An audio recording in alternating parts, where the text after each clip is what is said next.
So I'd like to reflect upon, talk about the power of love in Buddha Dhamma as one of the doors to the deathless, or actually 4 doors to the 4 of the 11 doors to the deathless,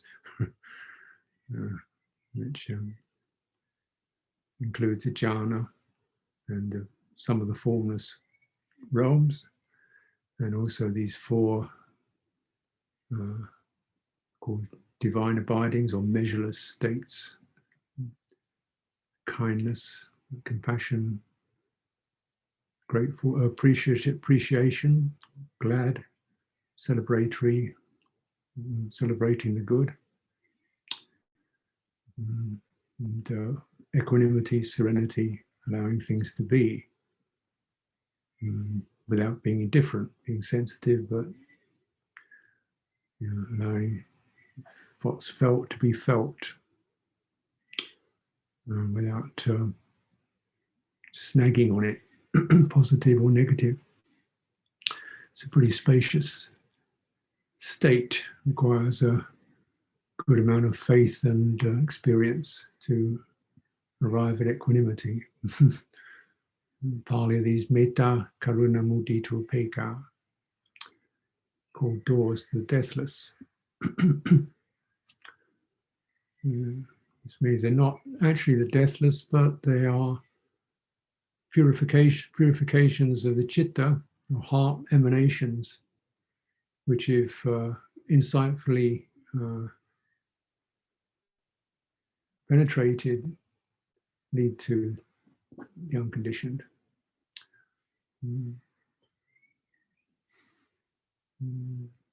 Insight always reveals the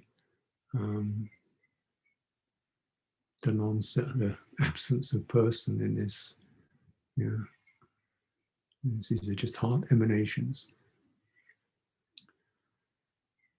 And we consider also that this is almost the beginning of the path practice. The right view, recognizing the power of good and the power of evil, and aligning one's intentions in terms of that which gives bright results, away from those which give dark results. And often we're a bit muddled as to which is which, not that clear. So one of the imperatives of comes with right view is to get clear, because often the mind is a bit fuzzy, foggy, and flooded, as I've mentioned before. And flooding with data, with programming, with media bias, with all this sorts of stuff, means your mind is not your own. It's driven along by forces. Though it's not your own, it's driven along. You still get the rap, as it were. You still get the result, the unfortunate results. So it's whether from your own volition or the volition of others, one can arrive at unskillful results. Good to get clear. Easy. A lot of delusion around.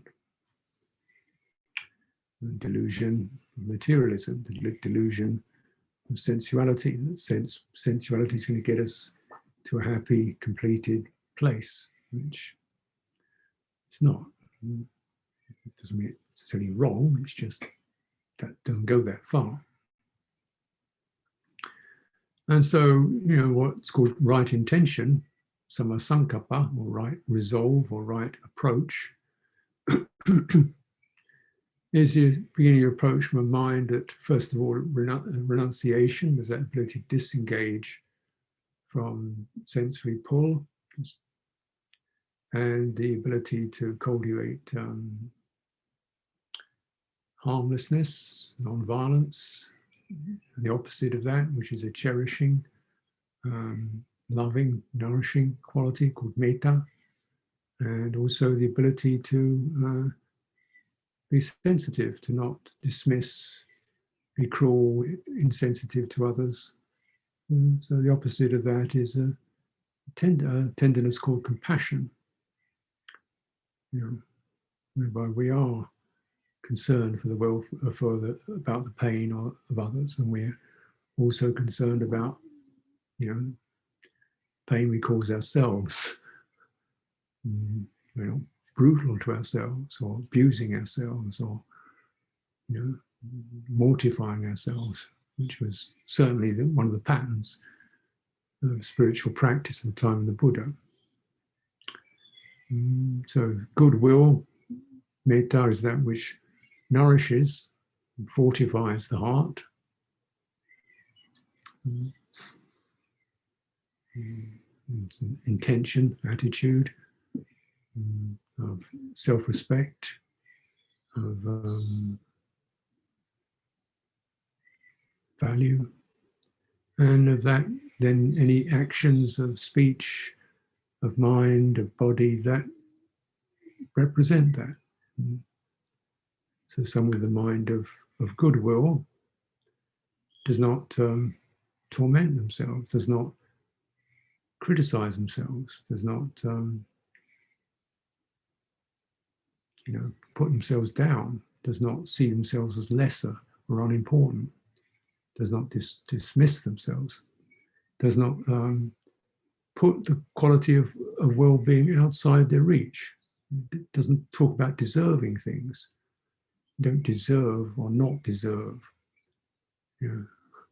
to have warmth. It's not something you have to have a transaction around. It's a sort of natural quality, a natural resonance of the heart, not based upon one's performance or behavior, but just based upon the fact this is what you're in a citta, this is what keeps it alive. If you don't have goodwill towards yourself, how you can have it towards others? I don't know what it is. And it's not attraction or attachment or erotic. It's, could say it's respect. Very simple term, respect. It's somewhat cooler. It's generous. It's giving. It's how can I help? But it's not insisting. I'm not going to take over and tell you what to do. So this metta quality, and we practice that towards others. We practice it towards our own heart and mind and body. Right? What's within my range?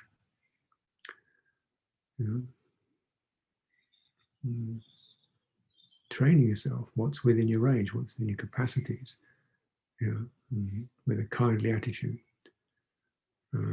So when we make mistakes, there isn't that punishment. There's a recognition. Okay, that's that. So that's where it goes wrong. Yeah, I go good. Learn from it. There's a mind of goodwill. These are the kind of actions and intentions and behaviors that come from that. And so when we, and compassion, means sentiency counts. Nothing is to be just, dismissed in an insensitive way.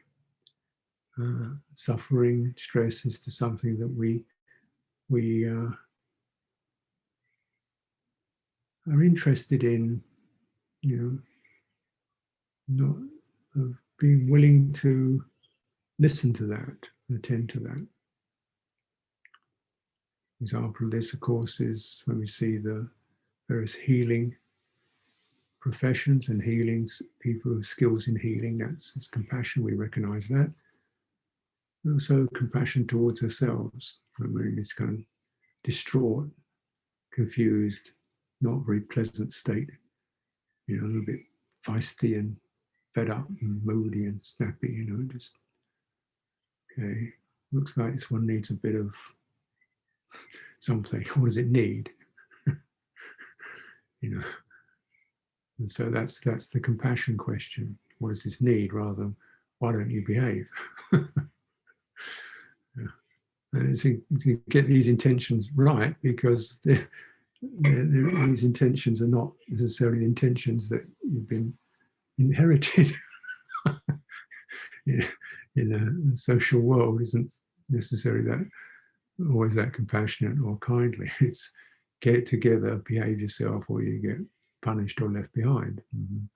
You're not good enough. And so it's absence of heart in the social domain. I don't say it's completely absent, but certainly there can be some pretty, you know, unloving, unwelcoming territories, particularly, of course, in the workplace. And workplace becomes such an important aspect of how we live, what we're about. Most of our day in our training, education to be adequate for that. And then there's not really much room for mistakes. Or having a bad day. So then these intentions are called the business model. These intentions can be so established that they take over, and then they become the default mode with which our attitudes towards ourselves operate. And then you get this experience which people mention, the inner critic, the inner tyrant. Can't congratulate you on anything. Can't express mudita, gladness, appreciative acknowledgement. Can't do it. Can't express compassion. Can't be equanimous. It's can't do it. And so when you have this experience, then the inner tyrant can't do it, can't bring these qualities in. So you have to. In other words, you have to look at those, or sense that pressure, that intentionality, that nagging voice, and turn with a mind of, goodwill, compassion. So don't be frightened of it, and don't be under the thrall. Don't be under its control. And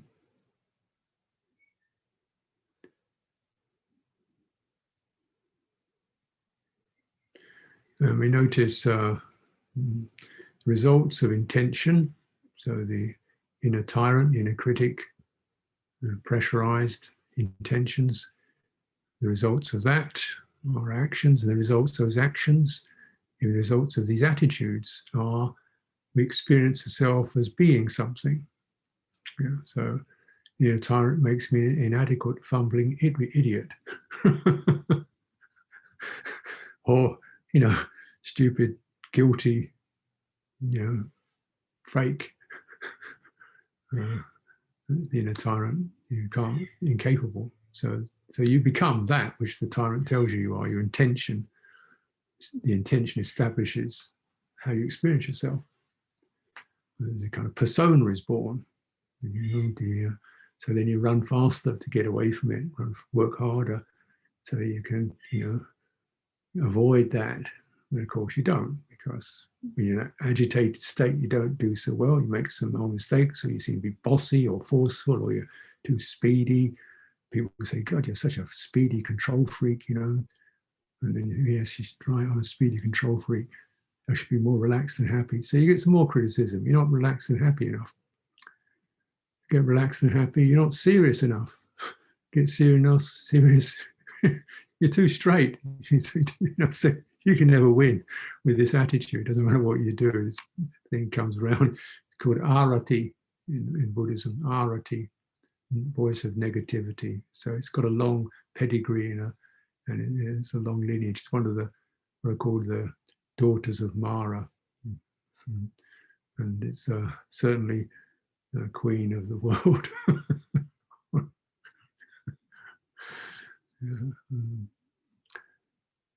And so we then become the subject of that, and operate on those lines. Now, if we cultivate the other kinds of intentions, then what arises is we become a persona that's derived from that. is kind of lighter and happier and unhurried, spacious. Okay, work with flexible, we'll work with this. Doesn't have to be right, doesn't have to be perfect. It's a learning thing. We'll see how it goes. And so there's that sense of life is creative. It's a playful experience. And so then we substitute work for play. And play is not for kids. I mean, kids do play, they're good at it. But we sort of lose the knack. We really should keep playing all our lives. It means that the play mind is that which is associated with the validity and the vitality and the ingenuity in the present moment, where we are, with a sense of it could go anyway. Let's see. And we're not looking for success. We're not frightened of failure. We're gonna, just because there's a creative joy in it. And children are often doing it to find out how their bodies work, how to be with each other. They're playing it, how to be with each other, how to run around, chase each other, frighten each other, have games. They're learning about relationship, and learning about their bodies, learning about their minds. And as adult, we think, oh, I've learned it all. No, you've got more learning to do. It's called meditation. So you play meditation, which is, where does this come from? How does that work? And how is it in the body? And is that? Sort of work around. And so so it gives the mind a great deal of freedom and trust. Just, okay, you're not going to get it exactly right, but you can't operate if you don't, if you don't have that free license. Now, you've got certain boundaries, precepts and so forth. And then you want that. So, intention. So this kind of intention takes you out of the worldly dhammas, out of the flow of the world, or at least out of part of it. Major section where one gets, criticized and feels mistrustful because you're frightened of the ill will and hostility of others if you make a mistake. Oh, terribly sorry, I turned up 3 minutes late. It's just okay, it's okay. Push the wrong button on the Zoom room, doesn't matter, it's okay, it's okay. So it's okay, I can live with it, it's fine. Wasn't totally perfectly respectful and polite. It's all right, just let's just, there's no big issue here. There's a lot more freedom in it. And so then the person that arises in that is a little more light, agile, and it's suddenly there's some creative potential, because we're not sort of rigidly trapped in fear. Now, playing meditation is not just a silly, it's an inquiry, it's an ongoing, how's this? And feeling it. So we begin to, the other work paradigm is you always got the spreadsheet or the graph. This is we're going up. We've got to get to this stage by end of the year. Got to go through so many clients or patients or something by the end of the year. We've got to work so many hours and trajectories. And this is no. You want to get out of that. You're not going, well, this year we're going to make a stream entry and then see if we can head for anagami. That's that way. And looks like could take 2 years, could take 3 years to get anagami, and then and people would even think like that. And how many of these ones you need before you can get to be one of those? So this is pretty worldly, really. And just the person born in that is a bit obsessive. And,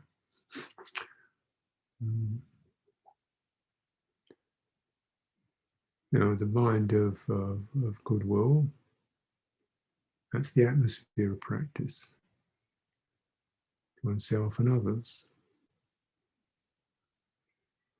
There's no need then to make judgments.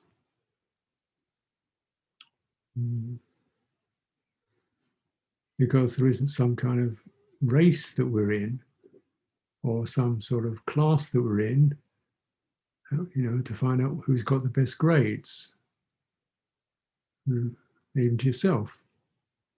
You get this nagging feeling of, oh, I really got this right, I'm just going to, waste my life, and could be, maybe I should try something else because I'm not really very good at this. It's doubt, hindrance. You start to lose your balance, lose your poise. Doubt is the main weapon of Mara. And what it does, it identifies you with the conditions that you're working with. So instead of working with, disappointment, irritation, sadness, and physical discomfort, you tend to become them. You're a bit of a wreck, really. So a wreck like you isn't going to be able to make it. And so often, we have these models where everybody's like in Samadhi, they're all kind of really straight and nice and clean, and the Buddha's always immaculately dressed and shining, radiant, and and you think, geez, then you sort of like got a rotten knee, doesn't work very well, and then you've got a digestive complaint, and you don't feel so good. You're trying to put it together. You don't have the energy to look like one of these classical models. And we think, sorry, failure. Sorry, you can't make it. Never mind. But when you look at human life, it means that you're never going to be sick, never going to have produce discomfort, never going to have your energies going strange. Of course you are. That's practice. Well, it can be practice of metta, karuna, non aversion, and even more non-identification. So these things help to teach you. If you're having a good time, you start thinking, yeah, pretty, it's getting along pretty well. I've got this, that, and the other, and then a little bit of clinging to it. I'm one of these now. Well, I'm surely I've got my samadhi together. They don't, but I do. And then, then of course, when the good stuff runs out, and then you've lost. So success, failure. So just be careful of who gets created in these things. And increasingly, as you focus much more not on the person that gets created, it's just purely on the intention and the practice. Purely on the intention and the practice, and certainly the results, the feeling, or how the citta can discern what's going on and not get stuck in it, which is the main thing. How the citta is calmed, how it's steadied, how it sees wisely, how it does not get stuck. And this is, and so in the Buddhist presentation, you get an incredible presentation of all the amazing levels of concentration you can arrive at, and or can be arrived at, to things that you can barely even understand what he's talking about. Neither realm of neither perception or non-perception. Don't know what that is. But interestingly, the Buddha seemed to present this because he present, I can do the whole thing. I've been everywhere. I've done the whole thing in terms of what the places the citta can go to. But this says, yeah, this is good. But what you really want to do is of a different nature. It's to drop identification, to not have clinging. mind of non-clinging is the deathless. And what does non-clinging mean? I mean, it does not form the mind does not form a person. So when we cultivate metta, it forms a happy person or a balanced person, and then we see actually it's not a balanced person, it's just a balanced intention and a balanced chitta, like that. Yeah. And it has a range. Its range is the atmosphere is quite sweet. That's that. Mm.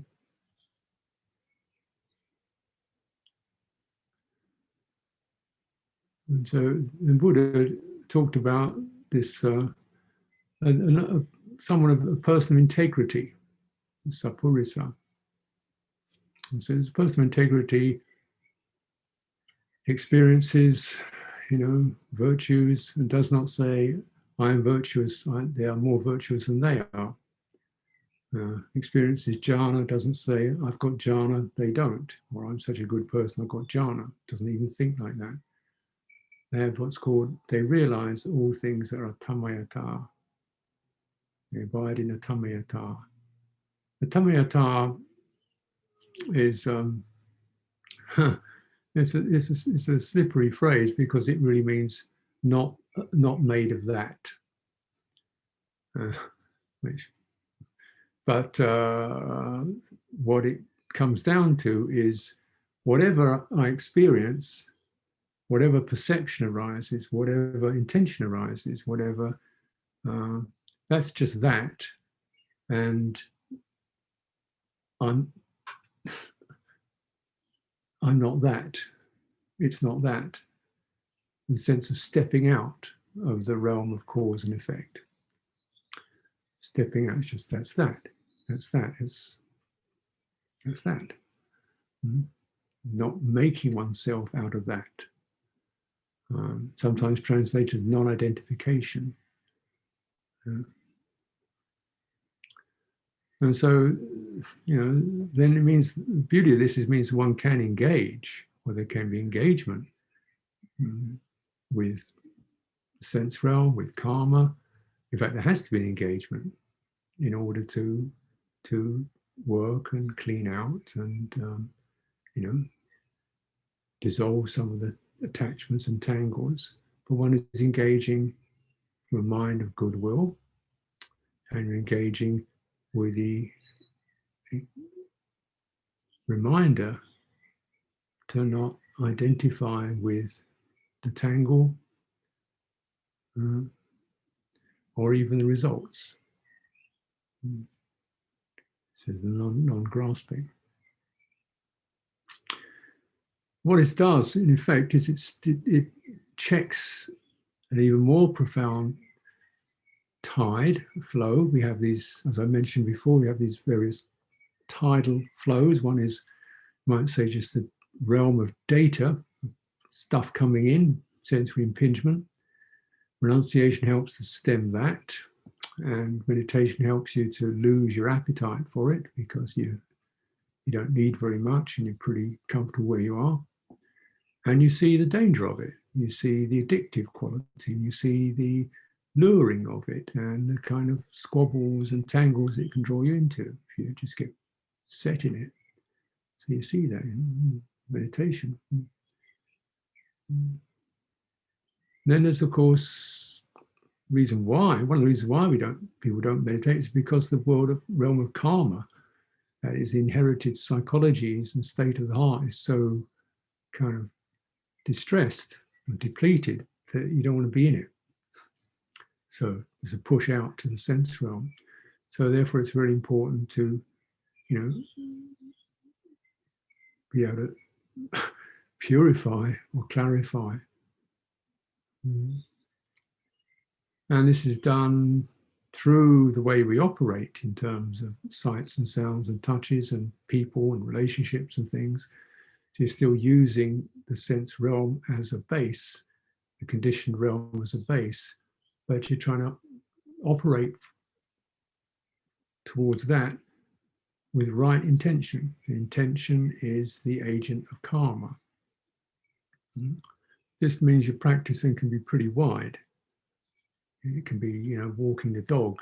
It can be, everything it takes that involves intention.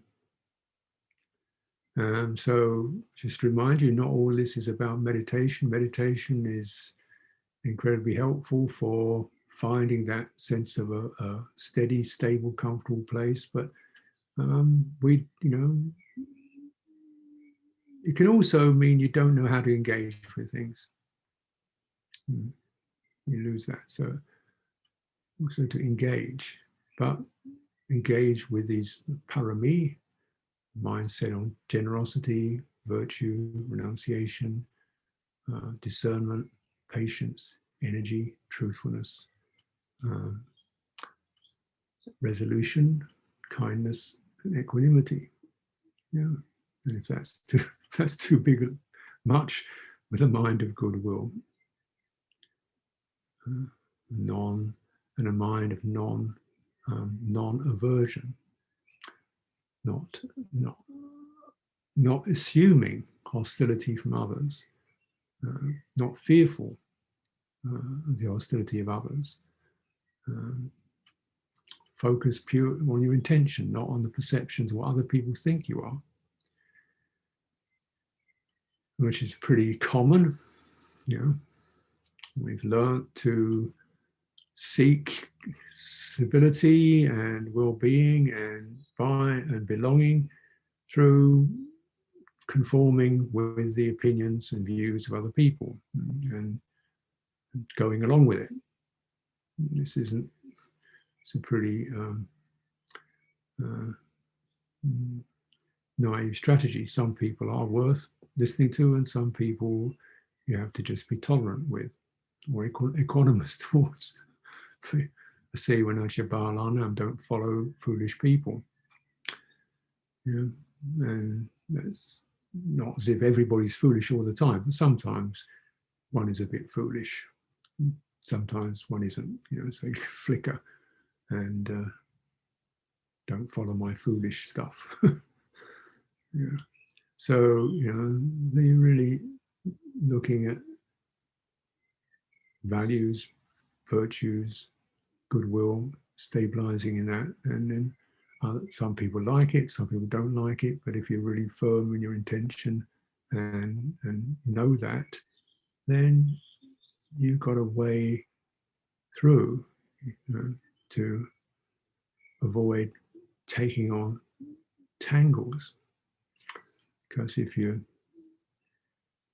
not living authentically, then you get inner tangles. If you're not living in accordance with your virtues and values and clarity and so forth, then you get these inner tangles of confusion and suppression and trying to be something you're not. So it's just actually to keep walking your practice in the world around you, whether that's your home, your monastery, your town, your job. And then you meet praise, you meet blame.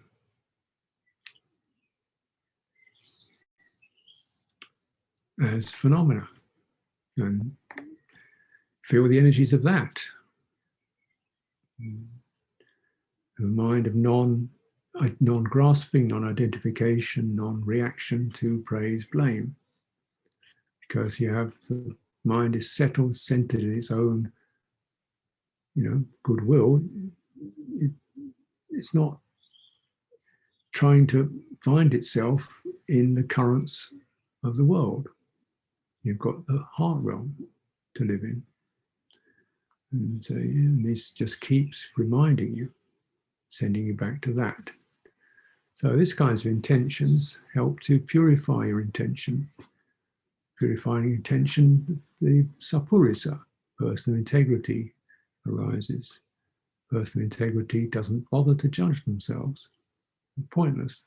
Doesn't bother to judge others. Why bother? Doesn't proliferate about what they could be or should be. Why bother doing that? It's just proliferation. And this is one of the main ways we stem the tide of karmic accumulation, and also these called the outflows, which is the third level of flooding. The primary outflow, ignorance, is that which is always causing the chitta to tumble into its own energies. So it just gets excited, it becomes that. It gets angry, it becomes that. It gets, it tumbles over into becoming something. It seeks to have something to become. This is avijja, doesn't know the unbecome. Is not in touch with the unbecome, the unconditioned. So therefore the chitta is always tumbling into energies and feelings and sensations, or what's called the five khandha, perceptions, feelings, states of consciousness, mental activations. And as it tumbles, it throws out some more.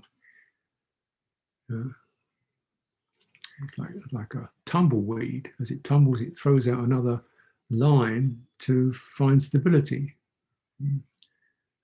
So as we're feeling a bit unsteady, then we come up with some idea or something to get grounded in. It's always tumbling in its own energies, forming, and this generally what happens is forming opinions,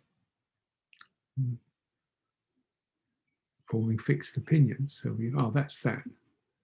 No, it's always other than that. Reality is always other than one's opinions. So it's a very light, agile quality of non-proliferation, non-atamayata. How do you practice this? Here we're using very simple things: walking, standing, sitting, reclining. And you notice those that, the rolling on of phenomena, and then we tend to go into those, thoughts, impressions, and try to sort them out, stop them, check them, have a better one. Getting involved. Is it possible to abide in a place of open non-aversion and let phenomena roll through without adopting them? When we say we accept them, we accept that they arise, we don't adopt them as something that I've got to follow. Accept these arise and then they allow them to pass. And this is the insight practice. So you're steadying, calming practice. You can use the qualities of goodwill as a reference frame to create certain platform, you could say. And so that's when it's the door to the deathless. And opening the door to the deathless is standing on that platform, letting whatever arises pass through, including eventually even the idea of the person practicing, who always seeks some result or another. The person seeking result never finds result. They find the person who seeks a result. That's what they find. They're tumbling on, tumbling on, tumbling on. So there's a profound relinquishment that's pointed to, referred to.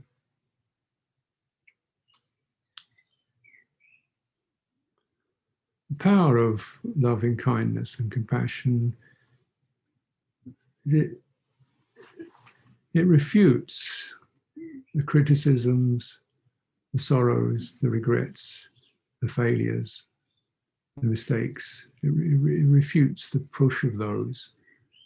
It refutes the push of illness, the pressure of tired body. It refutes, doesn't mean they don't happen, but it does not get crushed by that, doesn't get swamped by that. And this means we've got a very platform for life, which has all these qualities in it: mistakes, errors, sickness, dissonances. Just holding it.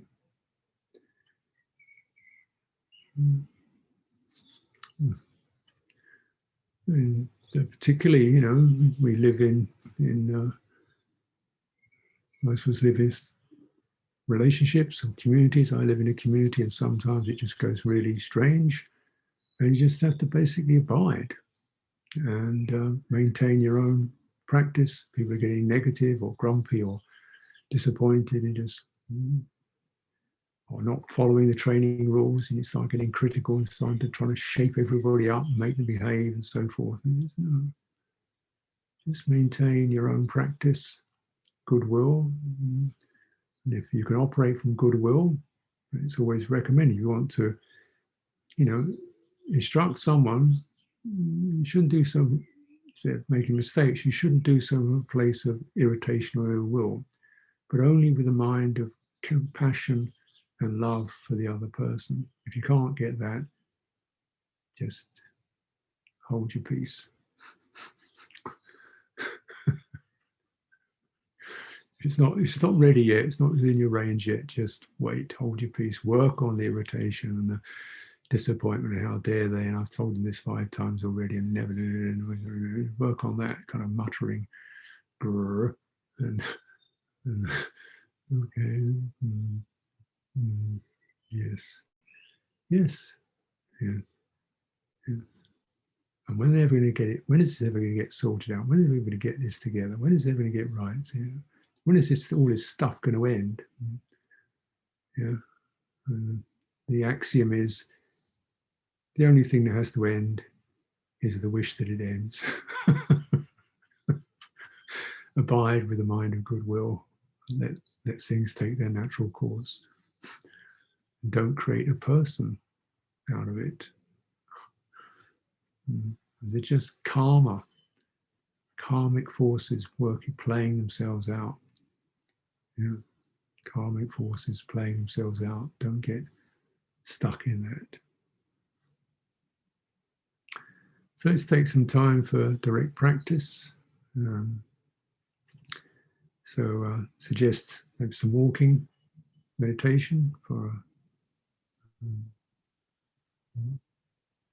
45 minutes or so. You can come back for a sitting. That's my suggestion anyway. But Namakataya sadhu karam dadamase sadhu sadhu sadhu anumodami